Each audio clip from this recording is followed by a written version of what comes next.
while I go on TikToks, YouTube, everywhere, everybody seems to be giving people advice about marriage. When you say you want to get married, people just start advising you, oh, as you're going to get married, do not do this. It did not work for me. Do this, it worked for me. Do not do this one. Do not do that one. Do not, like, people see, everybody seems to have a lot of advice about marriage. I feel like some people getting married now, they're even confused. They don't know where to go. They don't know what to do. Like, it's a whole lot.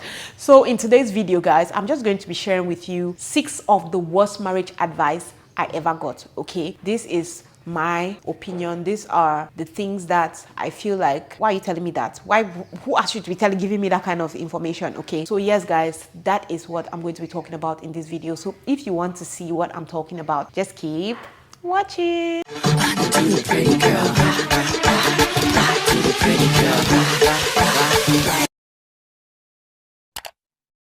Hi guys, welcome to my channel. My name is Kenna and I am a Cameroonian content creator. I'm based in Douala, Cameroon. You're welcome. Please consider clicking on that subscribe button. It's the red button below here. Okay, just click on that button and let's become friends and all that. That said, let's go straight into the video because I am boiling. I cannot wait to start talking. So the very first annoying advice I got was, don't tell your husband how much you make. Don't tell your husband about your money. Your husband should not know anything about your money. Your money is supposed to be your money. Your money is private. Don't share. To me, I feel like that was one of the most crappy advice I ever got. Okay, I know people have told their husbands about the money they make and they got burned and things like that, but for me, I feel like it's completely wrong. You're getting married to this person. You both are building a life together. I believe that he should tell you how much he makes and you should tell him how much you make. You come together and see how you can work with what you both make. Okay, I feel like it's a conversation that you have to have, and then you people come to a compromise on, okay, since I'm making 10,000 and you're making 50,000, this is how we're going to do, this is what we're going to do, the money, these are our goals and all that. You people are one.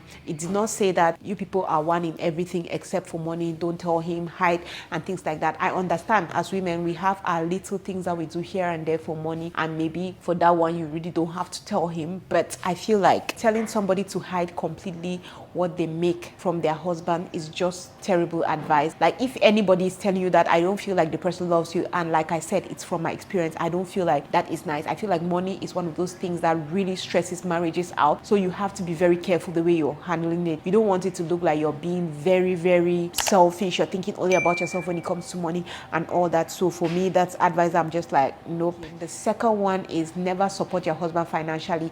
I see a lot of women who will tell you straight to the point that, you know what, if my husband is dying, I'm not giving him money. Even if what is happening, my husband should go and look, hustle and come back with money, I'm not supporting, I'm not doing this. It's the man's work to do this, it's the man's work to do that. To an extent, I understand this, but I feel like sometimes it's preferable not to even give certain advice, okay? Just leave people to handle their things the way they want to handle it, because some women take this to the extreme. I've seen cases where a man is going through a hard patch, he doesn't have finances, the woman has money, but the woman is like, we will all crash, we will crash and burn. I don't have a dime to give to you. I'm not giving you any money, I'm not giving you anything.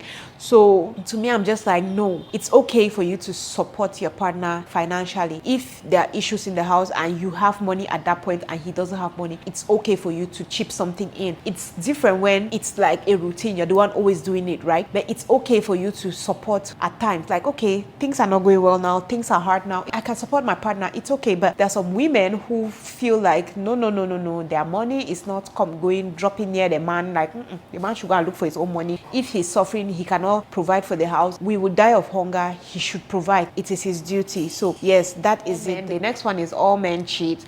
You just have to find a way to deal with it. I hate that particular advice. It's just giving men the right or a good enough reason to go and cheat because, oh, all men cheat, all men are like that. Like, stop telling people who are about to get married to just learn to deal with all men cheating. All men do not cheat. And if cheating is your deal breaker, I'm one of those people who is going to support you 100%. If cheating is your deal breaker, my dear, leave. If you know that this person cheating on you, like I always say, is going to ruin things for you, you're not going to feel the same, you're not going to look at the person the same, my dear, if you know that you cannot handle it, it is good and fine, leave. It's not by force. So don't go and sit and you're in a place where you really, really hate being, but because you feel like all men cheat, so even if I leave this one, the next one I'm going to go to is still going to be doing the same thing. So why am I bothering myself? Let me just stay here. I'm like, no, all men do not cheat. So please stop telling people that all men cheat. If your husband cheats, go and deal with his cheating. If your wife cheats, go and deal with her cheating. Don't come now and say that all men cheat, because not everybody cheats, okay? One is, let's just stay together because of the kids. Let's just stay because of these kids. Just stay with him. A lot of people would advise me sometimes like, Kenna, no, even if you don't want to be in the marriage again, just stay now because of the kids. For me, that's like one of the trashiest advice people can give. Like, I'm staying in it because of my kids. I know there's a lot that comes to play in this, to be very honest with you. Like, before, when I wasn't married, I was going to be like, this is the trashiest idea. But when you look at it, guys, it really seems like, okay, staying in this thing for my kids makes sense. But for me, I'll tell you a case where I feel like, okay, it makes sense. If it's not like a case of violence, I've said it here, violence, no. Whatever kind of violence, mental, whatever, no. Physical, no. But if you and this person are like cordial, right? There's no aggression, there's no, what's that word I'm trying to look for? You people are living in harmony, but you are just not feeling each other like that. Okay, I understand if you're like, okay, let me stay in this for the kids, maybe for now or whatever. I can understand. But in cases where you people are like cats and mouse, you don't want to see each other, you hate each other, you're constantly quarreling, you're constantly fighting, he's constantly beating you, or you're constantly beating him, you are traumatizing your kids. That is a horrible reason. Because for me, if I'm friends with my partner and I just want my kids to grow up in this environment for now, I get it. But if it's in a case where things are horrible, you both are miserable, you're crying every night, the kids are seeing horrible things, don't come and tell me that I am staying in this because of my kids, because you're just carrying those kids. Tomorrow your kids will get up, I don't want to get married, marriage is a horrible thing and all that, and you'll be like, where are you getting this from? It's from the experience, from what they have seen between you and your partner. So for me, I feel like that advice that people will be like, no, can I just stay because of your child? Just stay. Like, don't come and tell me that. I won't be telling anybody that. So don't come and tell me that. If they are beating you to a pulp and then you're thinking that you're staying there for your kids, what happens when you die? What happens when you lose an eye or lose a leg? What happens? So yeah, that is it. And then the next one is stay married no matter what. Marriage is for better, for worse. Yes, I get it. But marriage is not for better, for die. Like, I'm not going to get married to you for you to kill me. I'm not going to be married to you and lose myself, become a shadow of myself, and I'm still there because marriage is for better, for worse. When you're married, you're married. There's nothing like separating. Before, again, like, sometimes life will teach you a lesson. I have seen so many people close to me leaving their marriages.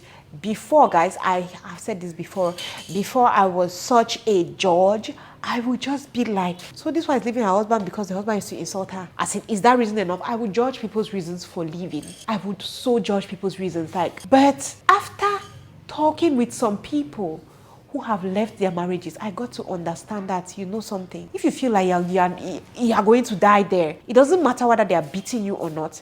If you feel like your mental state, you're losing your mind, you don't feel like yourself anymore, it is okay. It is completely fine for you to leave, because marriage is for better, for worse, yes, but that does not involve you dying because it's for better, for worse. And dying doesn't only have to be physically. I know some women who are shadows of themselves because they are married and they are still in the phase of marriage is for better, for worse. It's going to get better. I enjoyed the good times, so let me enjoy the bad times. Let me contain the bad times. Let me try to handle the bad times. No. For me, I'm just like, it's not working. I don't see it like that. And then the last one, which for me, I feel like it's,